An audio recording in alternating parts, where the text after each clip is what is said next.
Shiki might seem like an average, lifeless high schooler, but on a fateful day, when his only family is unplugged right before his eyes, a mysterious power awakens within him, transforming him into an uncontrollable demon. Turns out he's not alone, and many others possess this very power. With their help, he joins a school for demons, desperate to learn how to control his power so that he can take revenge on his enemies. The story begins with a desperate man named Samidare standing under rain that looks like blood. He begs his senpai to kill the child as well, warning that he'll regret it later if he doesn't. But his senpai doesn't believe he made any mistake by sparing the innocent child, so he walks away from the scene. The child belongs to a tribe of demons that existed long ago. These demons once terrorized mankind, making millions feel powerless. But one strong-willed man dared to fight back. He was Momotaro, a legendary swordsman who single-handedly slaughtered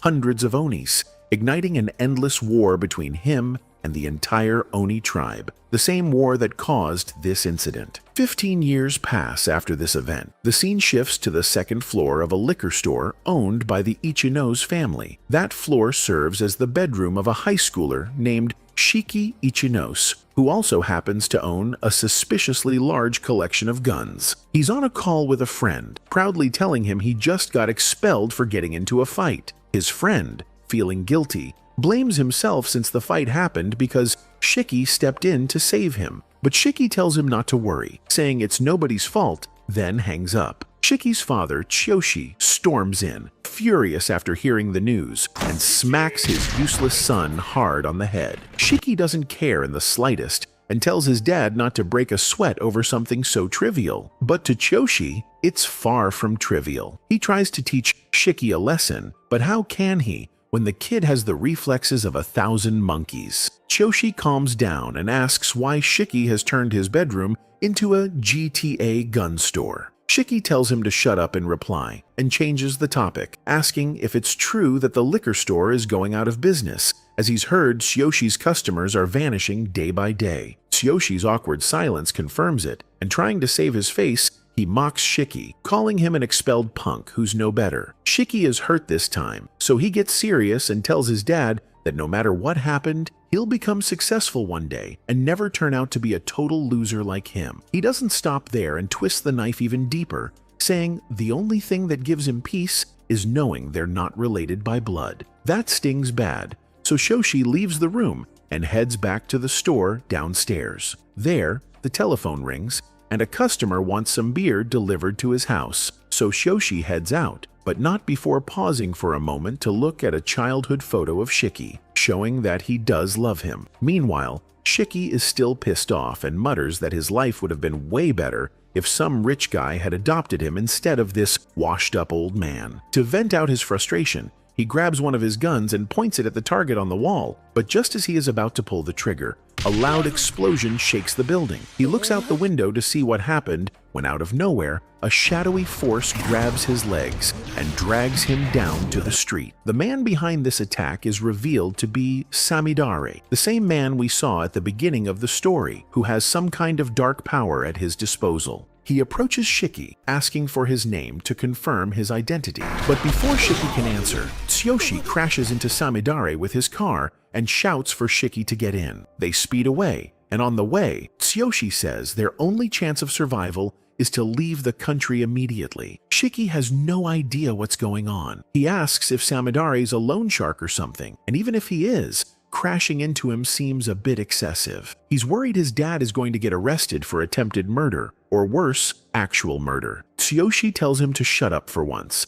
saying Samidare isn't dead, and Shiki asks how the hell he can be so sure. They have no time, but Tsuyoshi knows that if he doesn't explain what's going on, his idiot son won't shut up. So he starts explaining, dropping a heavy bomb casually that Shiki is a descendant of the demon Oni tribe, and Samidare is a descendant of Momotaro, which makes them born rivals. Shiki doesn't believe it, but there's no time for further explanation. Samidare catches up, pierces their car with his sword, and engulfs it with black mist. Losing vision, they have no other choice but to escape the vehicle, and just as they do so, the car explodes. At that moment, the black mist grabs Shiki, and drags him to a nearby warehouse. There, Samodar reveals himself to Shiki and tells him not to take it because it is just his job to exterminate Oni-born pests like him. Tsuyoshi comes in, explaining to Shiki the current situation he's in. He reminds Shiki of the legend of the 1,000-year war between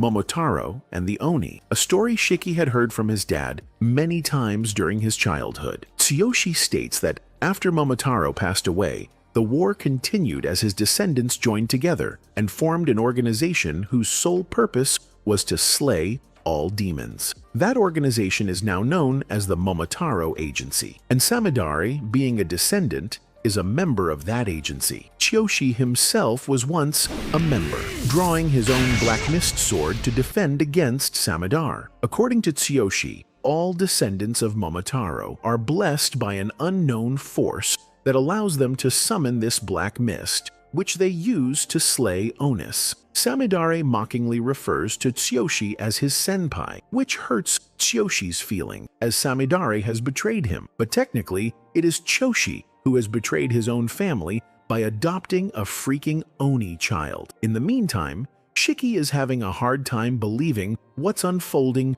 right before his eyes. His loser father is a descendant of Momotaro, who, for some reason, thought it was a great idea to adopt his natural enemy. Samodar calls out Tsuyoshi for that exact reason, telling him that he will be exterminated alongside Shiki for betraying his own kind. But Tsuyoshi doesn't care and charges at Samodari, engaging in a battle whose outcome will decide who is right. Samodari, being much younger, gains the upper hand, dodging Tsusoshi's attack with swift speed before landing 2 direct strikes on him. As Tsuyoshi falls to the ground, bleeding profusely, Shiki screams, begging Samodar to stop. Samodar looks at Shiki and tells him to stay quiet until it's his turn to die. Tsuyoshi, with his last bit of strength, grabs Samodar's foot, which frustrates Samodar even more, as he's never understood why this man did so much to protect a freaking Oni. Tsuyoshi, in reply, states that a father doesn't need any reason to protect his son. He begs Samodar to spare Shiki's life, promising that Shiki has never hurt anyone in his life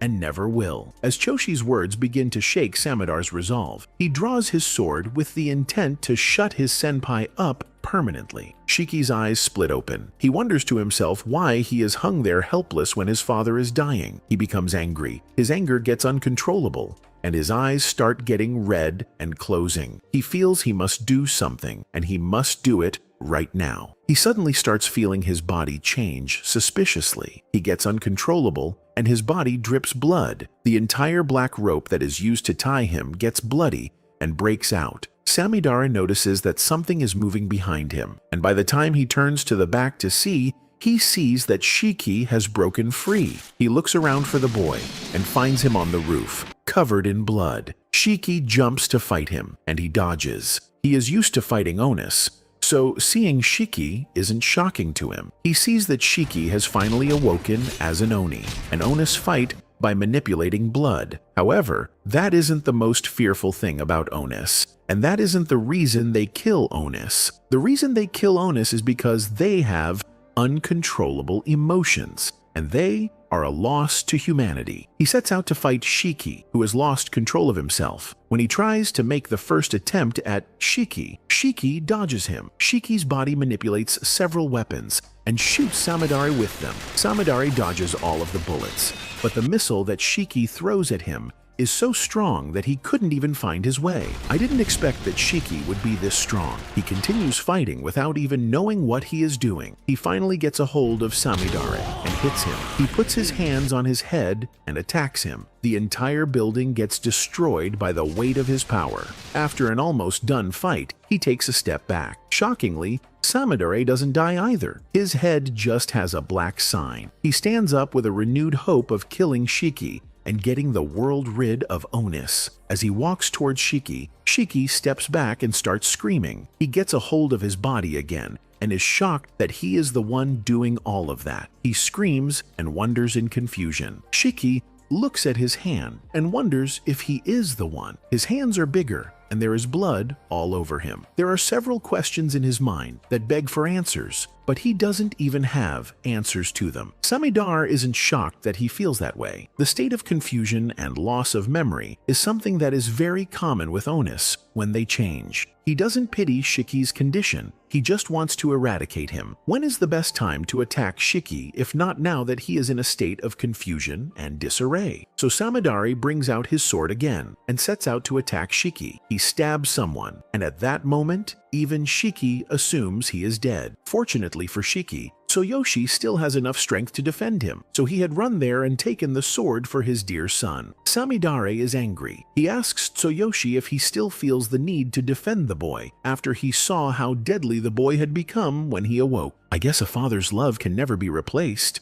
With his breath shaking, he remembers when Shiki was a child and how Shiki called him Dad. He hears Shiki calling him Dad again, and he smiles to himself. Samidare wonders how far he will go to protect the blood of an Oni and asks questions in his heart as to how important he is. Tsuyoshi smiles to himself as he concludes that it is at least nice for him to be happy for a while. The collapsed building calls for speculations and talks around the city. Everyone starts gathering around to know what is happening, and they wonder if it is either a gas eruption or otherwise. Samidar doesn't want to call attention to himself, so he disappears. This leaves Tsuyoshi and Shiki enough time to have their final reunion. Shiki holds his father, hoping that his father survives, while Tsuyoshi is just apologetic about the fact that he didn't tell Shiki about his birth. He admits that he should have told Shiki about his blood, but he didn't have a good way to tell his son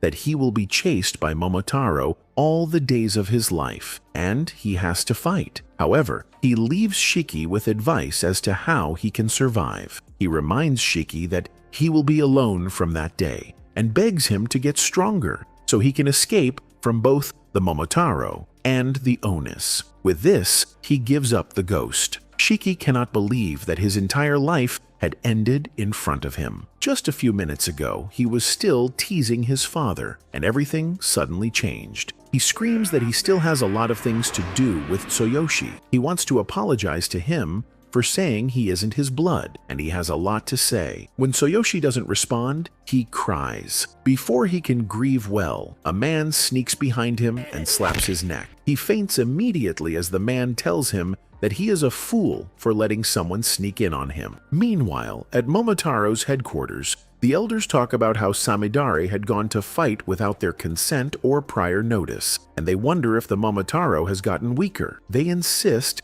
that they cannot let Onus remain in the midst of humans, and they have to ensure they eradicate them all without allowing humans to get suspicious of them. Wait, who are these ones that are tied up here? Well, watch out. The boy that had hit Shiki earlier, Naito, calls his principal. His principal congratulates him for getting one of them into the school, and you can see his principal is so excited about it, even if he also claims not to be excited. It seems like he is. His principal asks about the others he has gotten, and he talks about Shiki, claiming that he doesn't know if Shiki will be worth it. Will Shiki be worth it eventually? Shiki remains unconscious and thinks about all the childhood memories he has with Tsuyoshi, how they would play around in the area, and how he would beg Tsuyoshi to carry him on their way home. He recalls that Tsuyoshi has been cut off and is probably dead too, and that realization jolts him back to the world. He is tied to a chair with his mouth bound as well. He looks around to evaluate the situation and see if there's a way he can escape. Beside him is the strange young man who had rescued him earlier, Naito, currently training and counting down. When Naito sees that he has woken up, he reveals that he didn't want to wake him up forcefully because he knows Shiki's brain wouldn't be able to process what is happening. Shiki just wants to be unbound, so he barely cares. Naito comes to his front and introduces himself. He tells him that he is also an Oni like him and unveils his horn to prove his identity. He tells Shiki that his father's body has been well preserved and he doesn't have to worry. However, the reason Shiki is there is for evaluation and retrieval. Naito slides over a board to explain the situation. There is the Momotaro Agency, an organization that traces its roots to Momotaro, and their major aim is to rid the world of every Oni. They emit black mist, and one of them is the man Shiki fought earlier. In order to fight against that agency and resist the extermination of Onis, the Onis created their own organization, the Oni Agency, which Naito is part of. His job is to find reawakened Oni and determine which of them is strong enough to join the agency. He tells Shiki that he will loosen his mouth so he can prove himself worthy of being retrieved into the group. Immediately after he removes the binds from Shiki's mouth, Shiki becomes irrational and angry. He asks Naito where his father is, and Naito, acting as an examiner, deducts 1 point from his score. Naito asks him if he's dumb and didn't remember that he had already said his father's body is safe. He reminds him that if his father were dead, he wouldn't have said he's safe. Shiki doesn't trust Naito. He insists that Naito should untie him if they're to have a rational conversation, but Naito deducts another point again. Shiki gets even more upset, insists that Naito isn't trustworthy, and says he doesn't want to join any association. Naito realizes that Shiki is the stubborn type and plans to deal with him as such, but Shiki takes a moment to pause. He is the one in a desperate situation. He is the one who needs to be calm. He calms himself down and speaks to Naito calmly, asking why he keeps grating him and begging to be untied. He insists that he has a purpose. He needs to get revenge against the man who attacked his father, and he doesn't have time to waste, so Naito should please let him go. Naito keeps trying to calm him down so he can understand what's happening, but Shiki doesn't want to waste time or overthink things. Since he isn't interested in being rational, Naito decides to assess his skills another way. Naito's main objective is to determine whether Shiki is skilled enough, and if he won't show it calmly, he'll provoke it. He brings out a red tie and comments that Shiki seems like someone who would be good with ties. Since Shiki doesn't want to talk, he decides to strangle him to the point of death, because when someone reaches that edge, even if they didn't want to act, they'll end up acting anyway. He goes behind Shiki and strangles him, saying that when he's about to die, he'll show his skills. As expected, Shiki begins to struggle, weighing the idea of death. Dying would mean only one thing: he'll lose the chance to avenge his father, and he refuses to let that happen. His passion, fear, and anxiety all converge into one thing: the need to survive. As his eyes turn red and blood begins to drip from his body, it's obvious that he's about to return to his Oni form. He suddenly stops struggling, and Naito assumes he's dead. However, the blood on the floor starts gathering together, and Shiki turns berserk. He leaps toward Naito to attack him. Naito knows Shiki can't control what he feels in this state, and that, no matter what he does, he won't even remember it. Naito pulls out his bloody umbrella and prepares for Shiki's attack. If that attack had been aimed at a normal person, it would have been brutal. But since it's against Naito, who can control his powers, Naito uses it as an opportunity to teach Shiki a life lesson instead. Shiki later wakes up and sees his hands covered in blood. He realizes that his hand is no longer in its normal form, and he can't remember what happened. Naito explains that when an Oni goes berserk, it strips him of his mind and body, leaving no memory behind. Shiki notices that Naito also has some bloody weapon and assumes Naito went berserk too, but Naito clarifies that he's merely controlling his blood. He insists that Shiki can't even control his mind and body and would be useless to the team even if they let him in. As a result, he has no interest in Shiki. Before he leaves, Shiki examines him. He knows Naito is strong, and being with him could give him a real chance at revenge. He swallows his pride and bows before Naito, asking him to take him along. However, Naito refuses, saying he won't take an Oni who would be a burden to the group. In fact, he doesn't want an Oni that can't control his powers roaming around and endangering others. So he'll kill Shiki. He stabs himself to bring out his blood to fight. Shiki doesn't want to die, so his only option is to fight back. He charges at Naito, and Naito, curious to see what Shiki can do, prepares to defend himself. He expects Shiki to leap in for an attack, but what Shiki does next blows his mind. He assumed that Shiki would go berserk as usual, but when Shiki jumps on his umbrella shield and reaches him, he sees that Shiki has created a gun with his Oni and shoots it at Naito. Fortunately, Naito is strong enough to defend against the gunshot and pushes Shiki back. When Shiki falls, he tries to prove to Naito that he had successfully controlled his power. but Naito insists that it was just a fluke and can't be counted. Just as Naito predicted, Shiki is almost entering berserk mode, but he tries to fight it. As the blood keeps trying to rush to his head, he holds his hands and fights back. Eventually,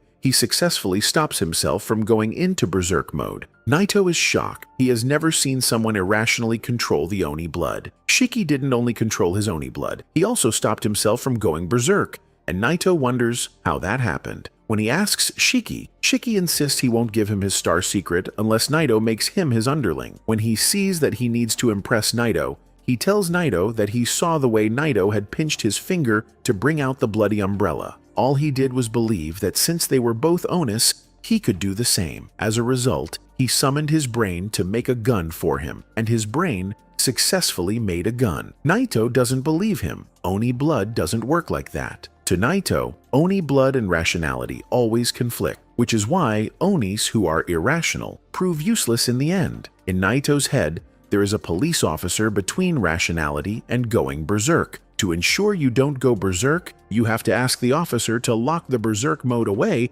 and borrow about 30% of its power. However, that isn't the same thing going on in Shiki's head. His own is more violent, he is fighting the officer, and after defeating the officer, he fights the berserk mode to lend him power and ensure that he doesn't go berserk. He may be irrational, but there is something different about him, which makes him the best fit for this crazy power. While Naito considers all this, Shiki keeps begging him. He pleads, saying he knows he isn't useful, but if Naito takes him in and he becomes strong enough to avenge his father, he may eventually become useful to Naito after his revenge. Again, Naito refuses to take him in. He walks toward him with a bloody spear and tells him he has to kill him. He takes the spear and stabs Shiki. Well, not Shiki. He only stabs his side. He reveals that he won't take Shiki as his underling. Instead, he will take Shiki as his student. He confesses that right from the beginning, he already knew Shiki passed the test, but he won't reveal to Shiki what the question was. Trying to understand what the entire Oni is about,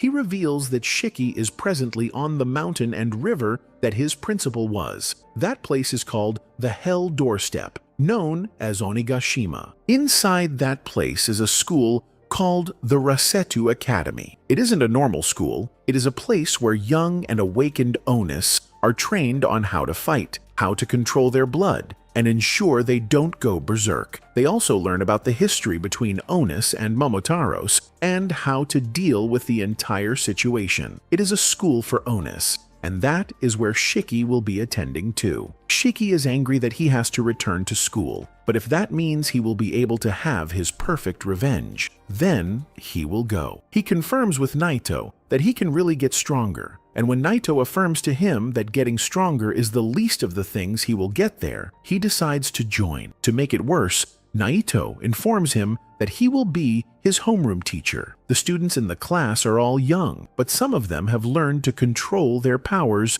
more easily. He takes Shiki to get cleaned up, and before Shiki comes back outside, he notices that the horns on his head remain. He complains to Naito, who is exercising, and Naito reveals that it is the sign of awakening. But when he gets stronger, he will gain the ability to control the visibility of the horn too. Shiki comes out with his uniform. He is excited about this new journey, but before he starts, he needs to know what ended his father's life. He asks Naito, who informs him that he had kept his father's body in the morgue because he doesn't know Shiki's burial plans. He advises Shiki that he doesn't have the time or opportunity to mourn, and instead of mourning, he should ensure that he gets stronger and has a perfect revenge. Naito starts racing to the classrooms and instructs Shiki to catch up and get to the class before him if he doesn't want to be expelled. Shiki runs and catches up. In front of the class, Shiki tries to catch his breath so he can enter with his pride, but Naito doesn't have time for that kind of packaging, so he kicks Shiki into the classroom. Shiki falls down and gets a nosebleed. He is worried that his classmates may see him as a coward, so he walks to one of the students,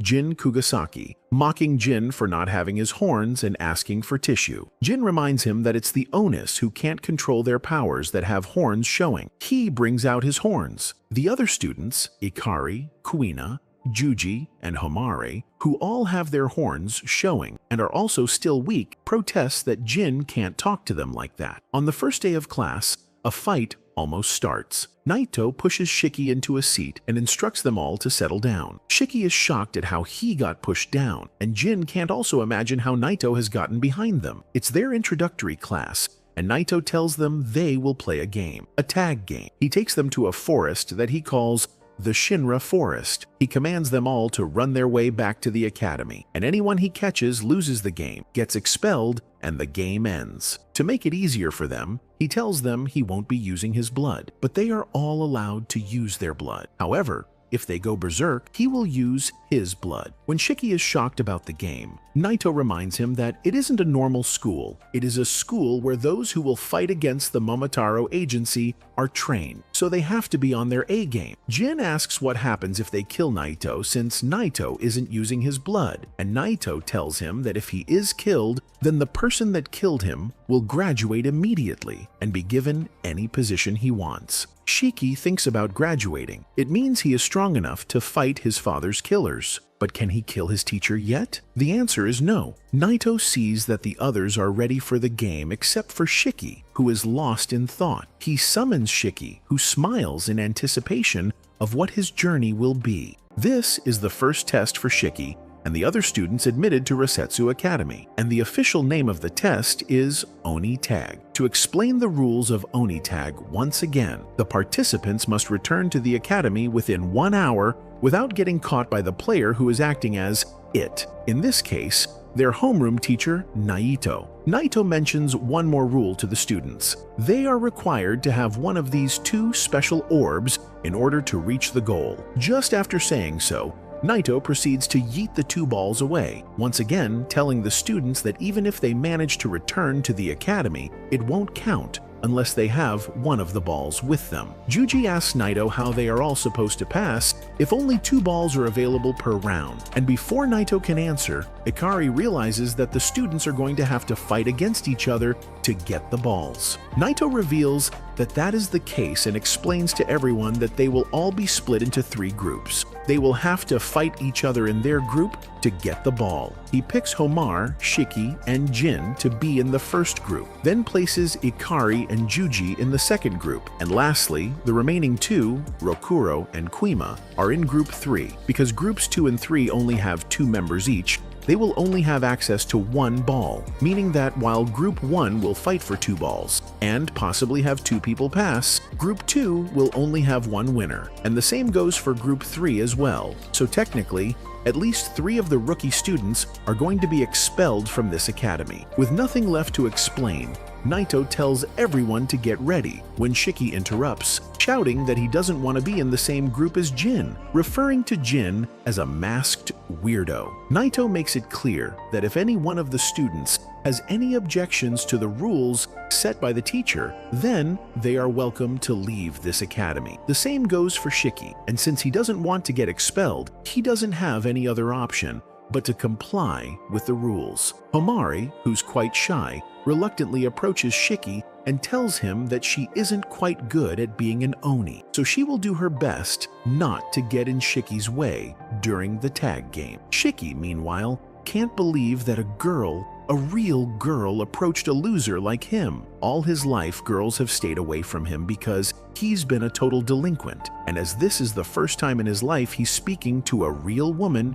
he immediately falls in love, promising her that he will protect her no matter what. Homare reluctantly explains that this is not what she wants from him. She just wanted to get acquainted with him. She then goes to speak with the other teammate, Jin, but he completely ignores her existence, leaving her in tears. Shiki, as promised, comes to protect Homare's pride and curses Jin for making her cry. He then tries to calm Homare down, telling her that someone as cute as her shouldn't ruin her face by crying, then corrects himself, saying that crying does make her look cuter. He then corrects himself once again, telling her that she will look cuter if she smiles, and encourages her, whispering to her that only the 2 of them should work together and pass the test. Now that Homare has calmed down, Shiki once again turns to Jin, picking a fight, and Jin, who's totally unbothered, calls Shiki an attention seeker for trying to mess with him every 5 seconds. In any case,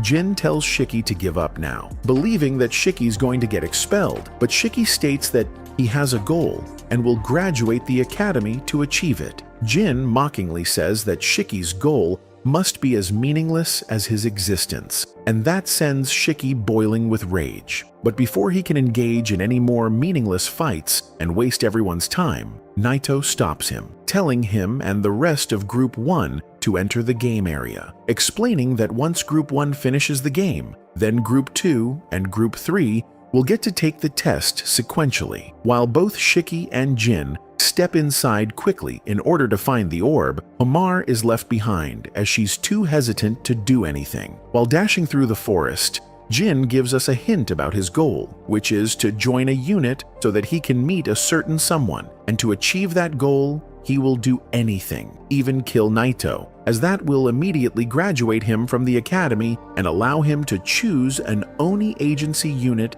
of his choice. Shiki, meanwhile, pursues Jin, wanting to teach him a lesson for calling his goal meaningless. With a wooden stick in his hand as a weapon, Shiki threatens Jin, telling him to either take his words back or fight him. Jin has had enough of this loser, so he takes off his mask for a second, revealing his hideous scarred face, and gets ready to fight. Shiki doesn't get intimidated at all and tells Jin to bring it on, so Jin draws his Oni blood, turning it into several drills attached to his right arm with pure precision. Shiki, who on the other hand can barely control his Oni blood, starts to realize that he shouldn't have picked this fight. Shiki admits to Jin that he isn't good at being an Oni yet, but still makes it clear that he won't back down, telling him that he must defend his dad's death, which Jin called meaningless. Jin, of course, didn't know that, and now that he's learned that Shiki's goal is to avenge his dad, he, for some reason, gets more pumped to beat the shit out of him. Shiki bites his fingers,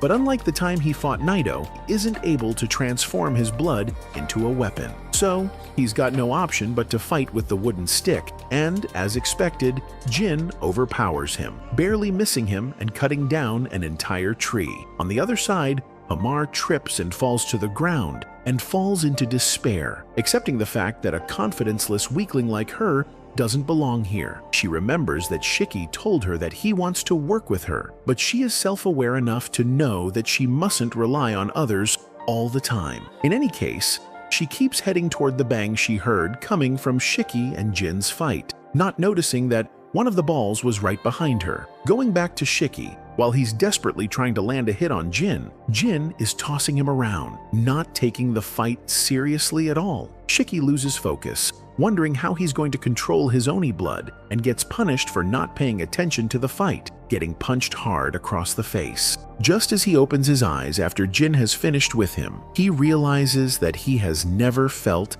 that weak before. As a young child, he had always been very stubborn and stronger than anyone who intended to fight against him. He assumes it will be the same in this place, but the people around him are quite stronger than he is. Jin doesn't even turn to look back at him lying on the floor. He mocks him, saying he didn't even need to use his blood before finishing the fight, so Shiki is very useless. As he walks away, Shiki speaks to him. Shiki is angry that he could just do that to him and leave. Shiki tells him that he will get revenge, but Jin has heard enough of Shiki's stupid attitude. He tells him that it's best he dies since he is weak. He sends a bloody attack at Shiki, and at about the same time, Homar, who has been looking for them since she entered the forest, finds them. The young girl innocently runs to meet them, unaware that she's running straight into an ongoing attack. Before she reaches them, the weapon Jin sent has gotten closer, and her face lights up as she sees the attack. The scene gets toxic as there are fears that this attack may be the end of them. But since Shiki has promised her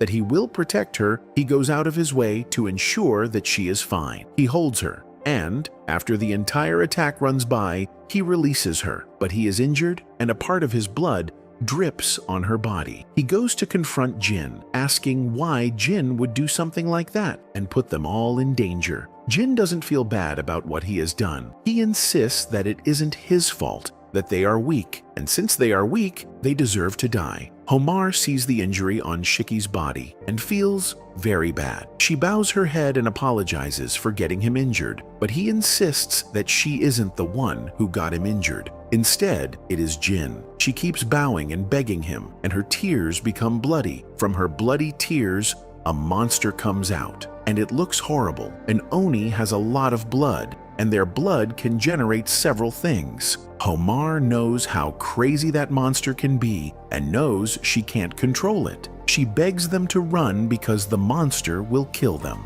The monster attacks them, and it really looks like the end of them. Meanwhile, Naito looks at the scene, and the principal speaks to him. The principal reminds him that the day is meant to be an orientation day, but he is putting the kids in a war zone. He tells the principal that what he is teaching them is more than giving them orientation in class. It is more productive. The principal has always assumed that Naito isn't kind, but he knows that Naito has a part of him that is kind. He talks about how Onis die as children. Some kids even die just by being related to Onis. Some are taken to the laboratory for testing. At that point, when they are about to die, he wonders what they are thinking. That doesn't concern Naito. He believes that an Oni who is weak deserves to die. Meanwhile, Shiki survives the monster and wonders if Jin survived too. Jin jumps out of the grove and leaps in to keep fighting. Shiki goes to meet Homar and asks her if she could control that monster, but Homar can't.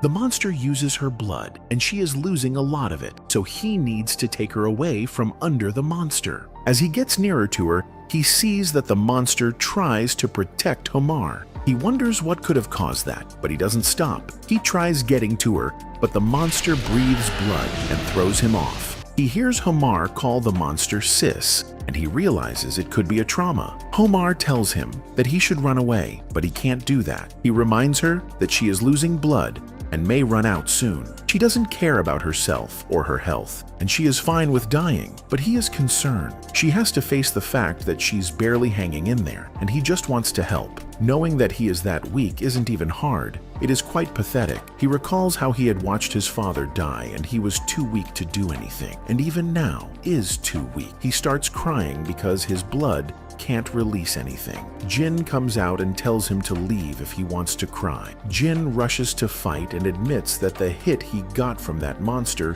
is still affecting him, but if he runs away at that point, he will die. So he can't. He injures himself to release his blood and calls the Eclipse blood release. Jin releases two different weapons, and this shocks Naito, who is watching them from afar. It takes a lot of blood control for an Oni, especially one as young as that, to successfully release two weapons. To release a weapon through blood for an Oni takes severe brain work. Your brain releases something through your blood, and it creates something you are familiar with. For some, it is a weapon that they love. For others, it is trauma they have kept all these years. Regardless, it takes intentionality. He knows that Shiki won't be able to release anything because what he had gotten when they fought earlier was just a fluke. Jin jumps to fight the monster and attempts to cut off its head, but he is shocked when the monster protects itself. He jumps away, and the monster tries to fight back. He keeps cutting through the blood with his sword, and Shiki takes his time to watch this fight while considering why he is too weak to even bring out a weapon. He suddenly realizes that everything Jin is using is to cut, meaning he can only create weapons that cut. He recalls that he had created a gun earlier, and remembers that, as a young child, he loved guns. So, he tries to navigate what weapon he can get. On the other hand,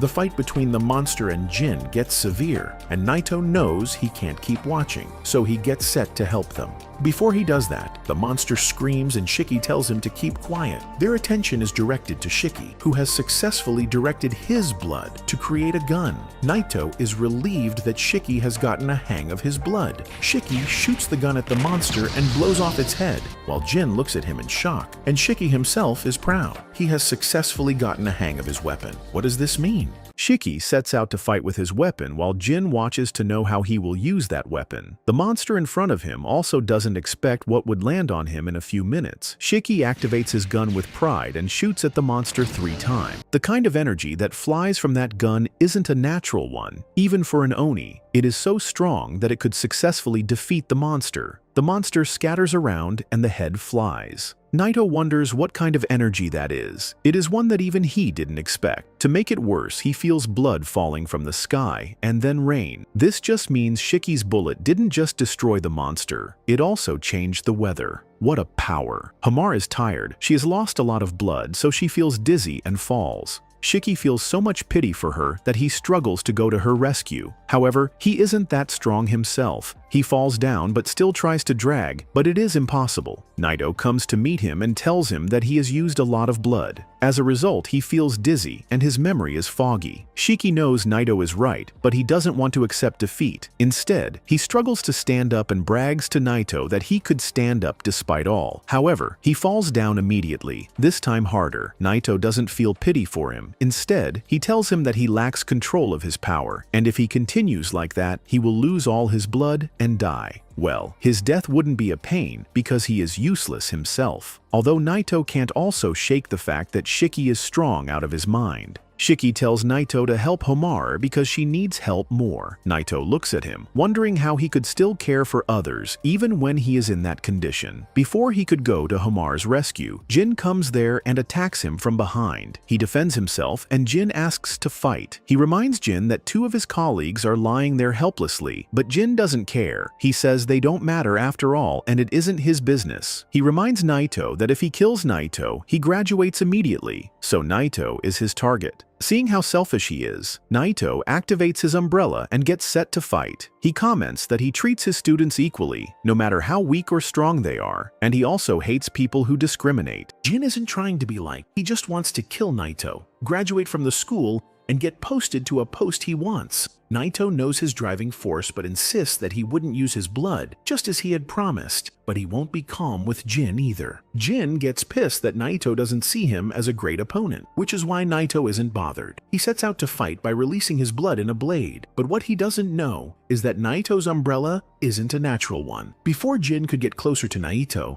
Naito releases gas from his umbrella. The snow blurs Jin's face. He assumes that Naito intends to attack him at close range, and that if he gets his sight back, he could defend himself. What he doesn't know is that Naito has figured him out. Naito attacks by shooting rubber bullets at him. He tries to hide and successfully hides behind a tree. Naito reveals that he knows Jin is injured because of the Titan he has fought, so he is going for his injured hands. But Jin doesn't have to worry. Those bullets won't kill him. Jin also has something for people who know about his low-range attacks. He releases another weapon, the Blood Splitters, which can fight someone from afar. He sends the splitters at Naito, who didn't fathom that Jin could fight long range too. Since he is skilled, Naito dodges the attack before releasing a grenade to weaken Jin. Then he jumps at Jin and gives him a punch that throws him off balance. He mocks Jin that if Jin was fighting a real fight, he would be dead already. He knows that Jin is too weak to stand again, but to confirm it, he uses his umbrella to get him more stuck, asking him to break out. He says he knows Jin wants to be posted as fast as possible so he can meet his dad. Jin is shocked that Naito knows his history, but isn't it just fair that a teacher knows his students? Naito reveals that he knows Jin's father is a Momotaro, which is a shock to Shiki. The difference between Shiki and Jin's fathers, despite being Momotaros, is that Shiki's father loved him as a child and took care of him. However, Jin's father was the direct opposite. He didn't treat him well, killed his entire family, and destroyed him. Jin survived barely, eating garbage around. His body is filled with scars that were caused by his own father. These scars are a testament to his dedication to just one thing in life, which is to kill his father. Because of this dedication, nothing else can kill him. In fact, he won't accept dying by anything else. He struggles to break out of the umbrella that Naito has kept him in, and he breaks out. However, before he could attack Naito, Naito attacks him and brings him back down. Before leaving him, Naito tells him that dying to get your goal is worthless. If there is anything that can make it worth it, it is living for your goal. If Jin continues like that, with the intention of dying to reach his goal, he won't live until the next day. Naito doesn't pity Jin because of his sob stories. Instead, he ties Jin to a tree and calls the school's clinic. He tells them that Homar has fainted while he had tied Jin, so they should pick them up. The other students are outside the gate, trying to know how that day would end. Meanwhile, Naito looks at Shiki, and Shiki struggles to stand up, claiming that he is still strong enough to continue and he can find the ball, which is their target. Naito reminds him that he has about 5 minutes to get the ball. To make matters worse, he reveals that he has one of the balls in his hand, as he found it on his way coming there. He gives Shiki 2 options: either fight him and get the ball from him, or check around for the last ball. No matter what he chooses, he has 5 minutes to determine his stay at the school. Shiki immediately starts running, and Naito assumes that Shiki wants to find the other ball, so he speeds off and follows him. After Naito leaves,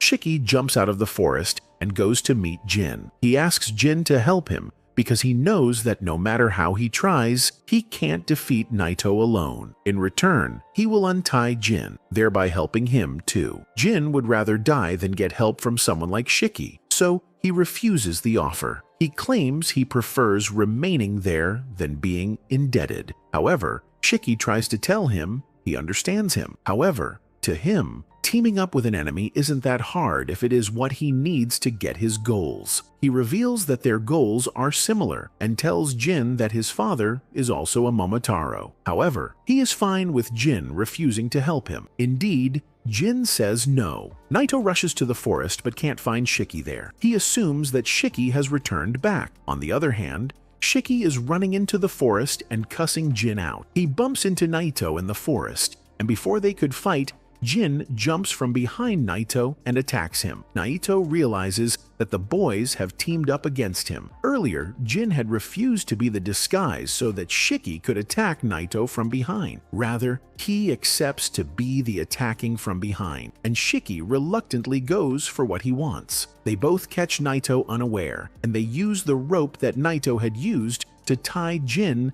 to tie Naito. They start trying to drag Naito away, but Naito knows they are trying to play a game of endurance, and he is stronger than them, so they aren't a good fit. He doesn't know that they plan to ambush him. Jin throws his splatters of blood at Naito, and that catches him off guard. After he gets pulled off, Shiki rushes to him to get the ball. By the time Shiki hits him, the ball falls right to where Jin is. Naito wonders what they will both do. If any of them pick the ball, the other will struggle to get the ball away from him. They both have less than 3 minutes to rush to the end goal. Without thinking deeply, Shiki screams to Jin and tells Jin to go for the ball so they can win. Just as Jin picks the ball and starts running, Naito wonders if what he had just said was stupidity or being nice. He reminds Shiki that the person who takes the ball wins, and the other person gets expelled. According to the rule of the game, it is at this moment that it clicks to Shiki that he had given Jin the opportunity to win, and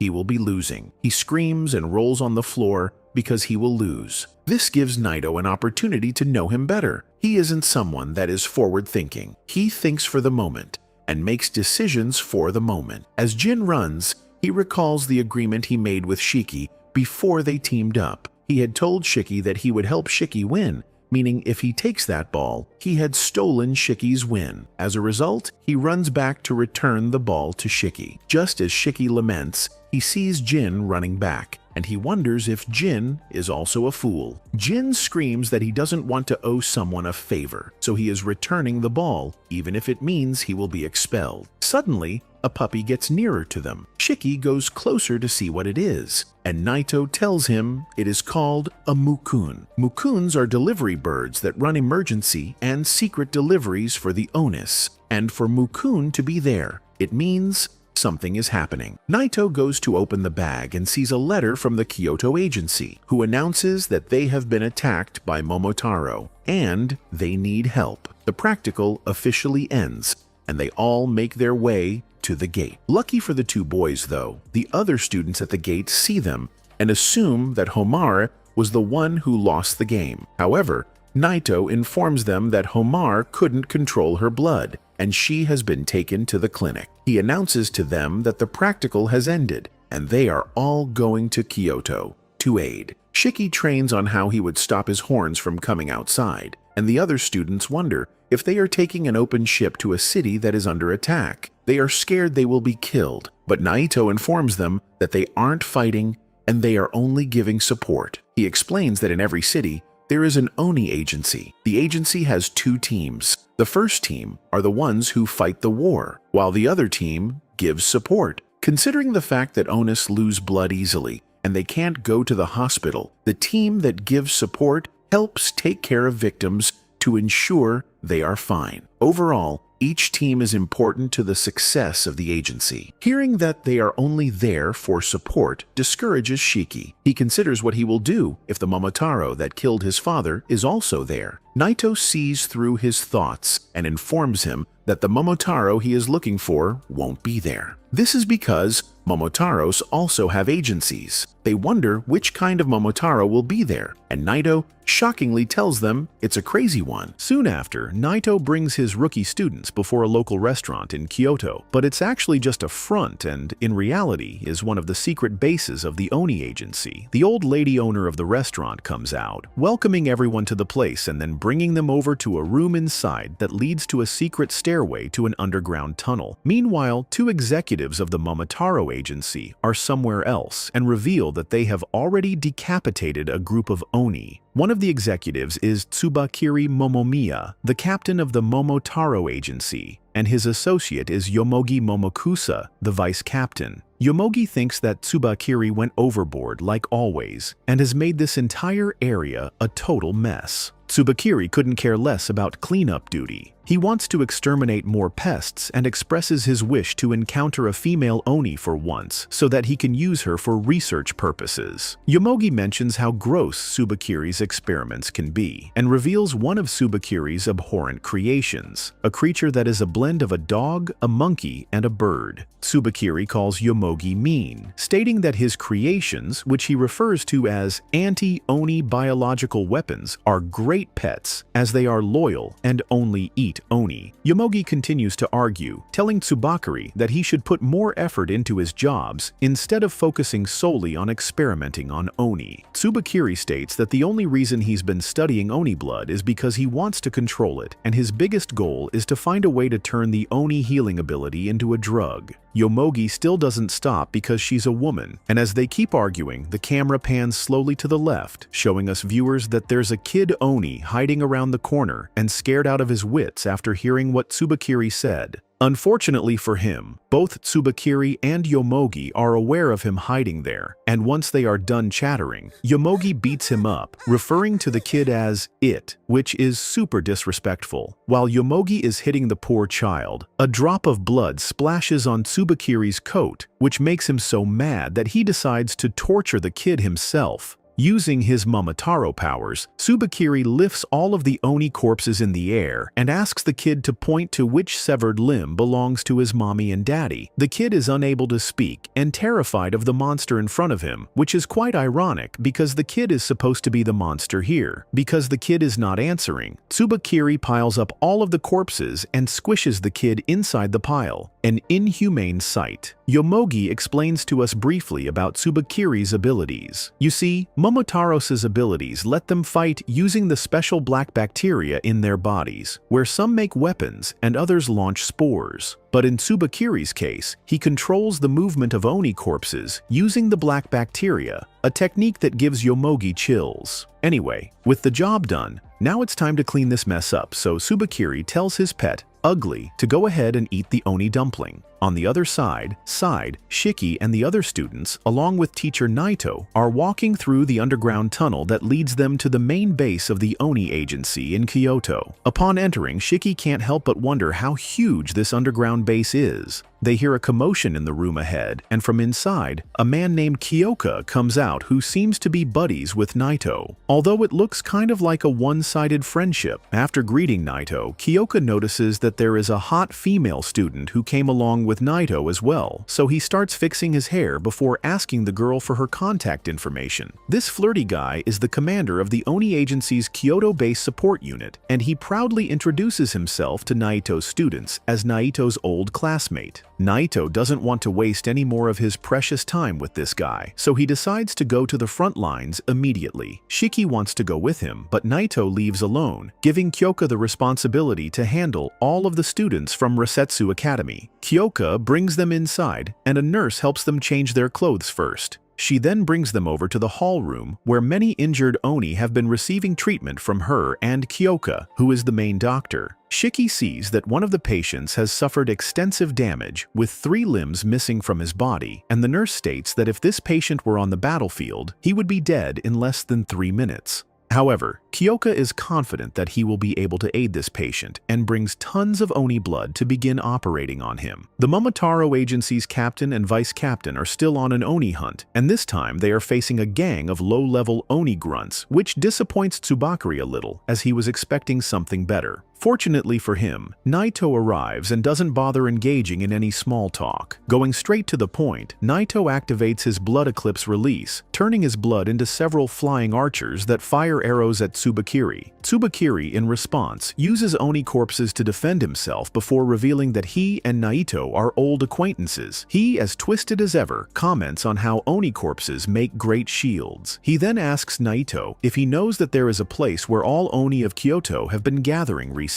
He plans to head to that place and wipe all of the Oni out, believing that this way the Oni problem in Kyoto will end completely. Naito claims to have no idea about such a place, but promises Tsubakiri that he will be sending him to a place where it's believed that Oni gather, and it's hell. Kyoka, on the other side, injects all of the blood bags into his arm, which confuses Shiki as he thought that those blood bags would be used to treat the patients. His impatience annoys the nurse, so she tells him to stay quiet for the rest of the session. Kyoka asks the suffering patient which limb he would like to regenerate, and the patient, struggling to move his mouth, still desperately tells him to fix his arm as he would like to hold his kids once again. Kyoka accordingly makes the patient drink his blood, which has the power to boost Oni healing by several times over. The process hurts like hell, so the students hold the patient down to stop him from moving. Shiki notices that all of the blood bags have been drained already, so the nurse asks the others to get some more blood. After a while, the cells of the patient's arm begin to regenerate, and it's truly a disgusting yet miraculous sight. With the arm back, the patient's wounded chest heals next, and Shiki is impressed. He excitedly asks Kyoka if the patient's legs will heal too, and Kyoka replies that they will, but they have to take it slow. Otherwise, the patient's body will develop antibodies to destroy Kyoka's blood. In any case, Kyoka gives the patient the bad news that he can no longer be in the combat unit, so he will have to serve in the support unit from now on. Kyoka jokes that he will give the patient a pair of prosthetic legs so he can walk and perhaps run around with his kids again until his legs heal up. And the patient, knowing that Kyoka is saying all of this to cheer him up, cries, thanking the doctor for saving his life. Kyoka gets up and turns to the students, telling them to face reality. Situations like this happen every time there's a war, and there will come times when one of them might have to become a patient as well. Kyoka understands why people want to fight on the front lines. He wants to do it too, but because his Oni blood is only good at healing, he must utilize his powers by being in the support unit. Anyway, Kyoka tells the students to always remember that the Oni can only fight fearlessly in the front lines because they have the support unit backing them up. All of the students become motivated to do their best, and Shiki specifically gets all emotional, promising to never let Kyoka down. Speaking of which, Kyoka wants Shiki to deal with something and gives him the task of looking after an Oni girl called Mei, who's sitting alone in the garden room of this base.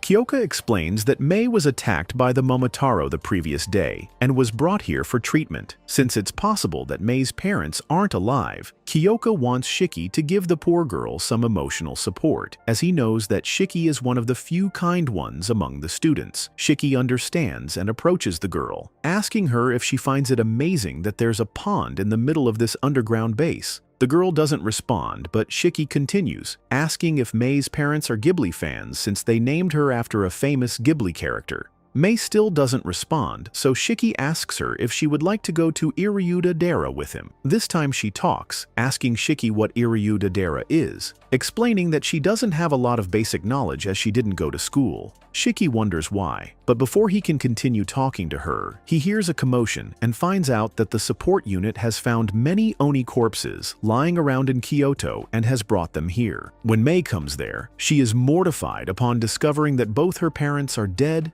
and that their corpses have been brought here as well. Meanwhile, Tsubakiri mentions to Naito that he's left a gift for the Oni at his previous fight scene, revealing that he deliberately left some Oni corpses there instead of feeding them to his pet, and has laced them with his black bacteria. Suspecting that the Oni agency support unit would bring the corpses to their base unsuspectingly, Tsubakiri can't hold back his excitement anymore, as he cannot wait to control those corpses from here and create a ruckus at the Oni base. Just to check if the corpses have reached the base, he controls one of them, and it's Mei's dad. She becomes overwhelmed with joy, thinking her dad has come back alive, only to be horrified when he starts choking the life out of her. Kyoka, realizing that Tsubakiri is behind this, tells Shiki to quickly close Mei's eyes and then stabs the possessed corpse in the brain to deactivate Tsubakiri's ability. Shiki doesn't know who Tsubakiri is, but he vows to make him pay for traumatizing this innocent girl. Under Tsubakiri's influence, the Oni corpses begin attacking the workers of the support unit, and don't even spare the already wounded Oni who escaped from battle. Kyoka struggles to take the lead in this chaos, as he himself is attacked by a dozen Oni corpses. Shiki, on the other hand, is getting choked by poor Mei's mom, and Mei can't do anything except beg with teary eyes, telling her mom to stop. The poor girl already saw her dad die seconds ago, so Shiki clearly can't just go ahead and stab her mom next right in front of her eyes again. Since Shiki still doesn't have a clear grasp of his Oni abilities, Naito had given him a handgun back when they were on the ship on their way to this city. The gun's bullets have Shiki's blood infused in them, making them more dangerous than regular bullets, and Shiki wonders if he should use the gun to free himself from Mei's mom's hold. With his own life on the line, he chooses the difficult option, grabs Mei close to him to prevent her from seeing what's about to happen, and then shoots her zombie mom in the head. Shiki then shoots the Oni that surrounded Kyoka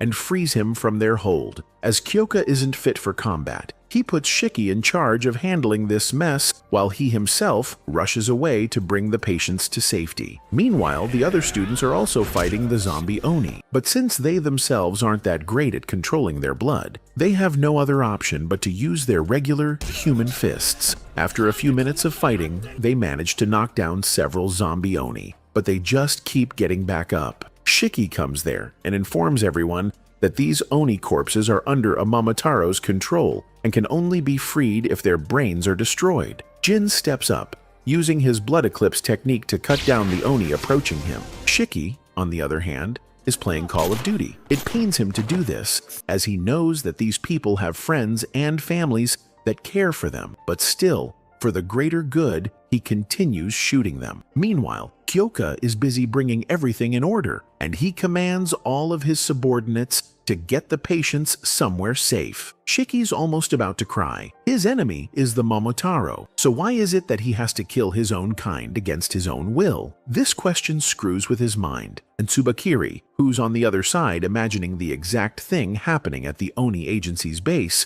can't help but laugh at the spectacle. Naito knows that he must do something quickly before the situation escalates further, so he draws his weapon, the umbrella sword. But as he charges at Tsubakiri, the arrogant guy doesn't even move and just uses the Oni corpses as body shields, making a twisted comment that Naito has just made an Oni shish kebab. Naito doesn't even realize that Tsubakiri's monster pet, Ugly, has sneaked up on him, but just as the beast is about to punch him, he dodges, and the Oni shish kebab takes the hit. Naito is visibly saddened seeing his comrades being toyed with and disrespected like this even after death, and Tsubakiri, noticing that, tells Naito mockingly that he should be happy these maggots are getting exterminated. Naito's patience has run out, so he decides to go all out, telling the rest of the Oni behind him to escape as they will just get in his way. However, Tsubakiri isn't going to allow any of them to leave, so he makes Yomogi use her abilities involving her melons, them, to create a barrier around Naito and the other Oni. Naito demands an explanation as to what this black sphere is that has contained them, and Tsubakiri, confident that Naito won't be able to escape, explains that this is Yomogi's special ability, and unless she says so, they won't be able to leave. And that means Tsubakiri can just freely head to the Oni agency's hideout and kill the rest of of them there before dealing with Naito here. That is, if he remains alive. Naito remains silent, hoping Tsubakiri doesn't know the location of the hideout. But Tsubakiri reveals that he had planted transmitters on every corpse he left behind, and all of those transmitters are now pointing to one location, right under the Iryuta Dera building in Kyoto. Tsubakiri has nothing more to do here, so he walks away while laughing maniacally, leaving his pet Ugly behind to deal with Naito. Yomogi grants Ugly permission to enter the Black Sphere, and it gladly goes inside to grab its lunch.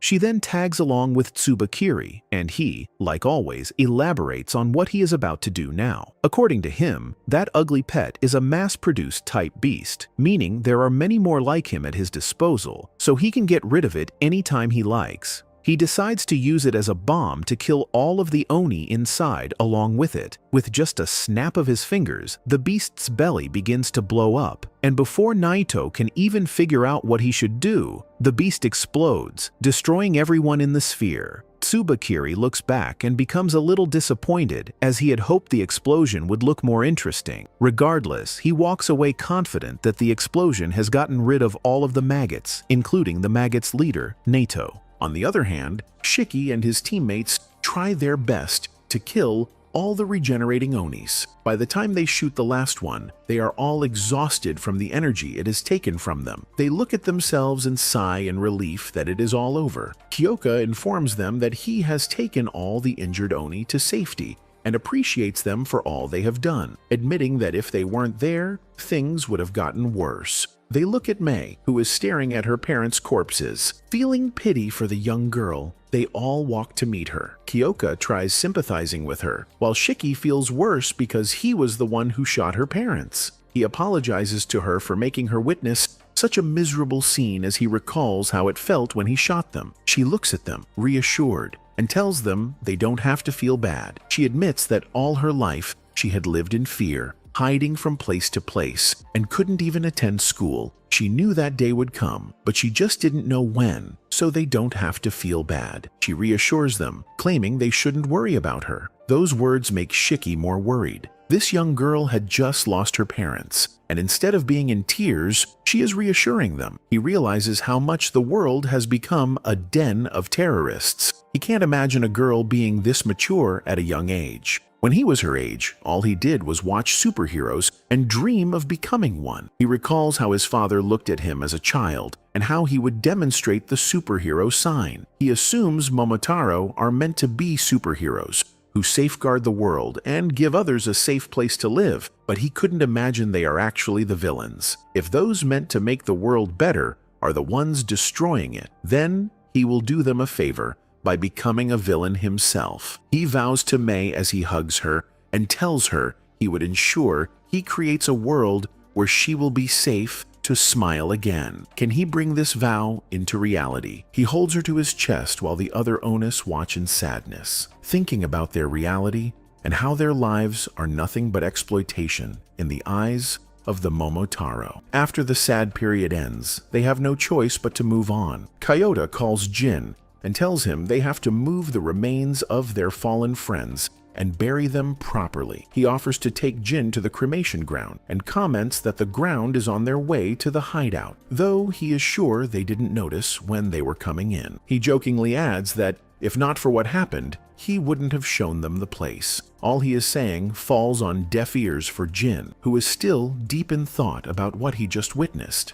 Meanwhile, Shiki and the others try to carry the corpses, but they are too heavy for Shiki, and he notices that one of his colleagues is just standing without doing anything. He accuses the boy of being lazy, but the boy tells him he is deep in thought about something. He has to be the only logical one among them. He explains that the fact those corpses could turn on them and they were attacked means there is a probability that their hideout has been compromised, and the Momotaro are nearby. Such a smart boy. He reveals his power is mainly for scouting and that he can use his blood to check for any risk around. He releases his blood eclipse and searches the area. He explains he can detect threats within 5 kilometers and even confirm whether they are Momotaro or Oni. What a great power. He uses it and suddenly spots Tsubakiri and Yomogi nearby. The scene shifts to the entrance of Mizumoto, the Onis hideout. Tsubakiri has found their hideout and killed the guard. He excitedly calls their agency headquarters,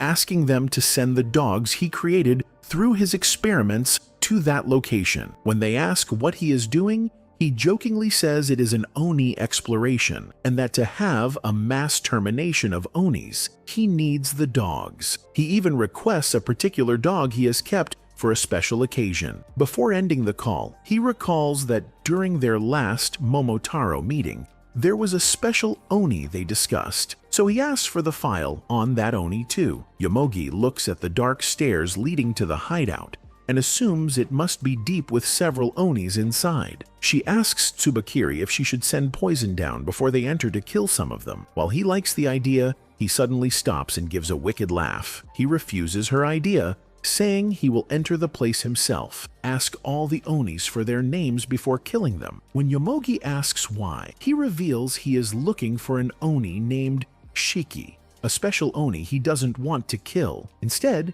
he wants to take him alive and experiment on him to learn about his special power. He excitedly sets off down the stairs to explore. It is going to be a difficult situation for Shiki, especially because he hasn't yet mastered his powers. What does this mean for the poor boy?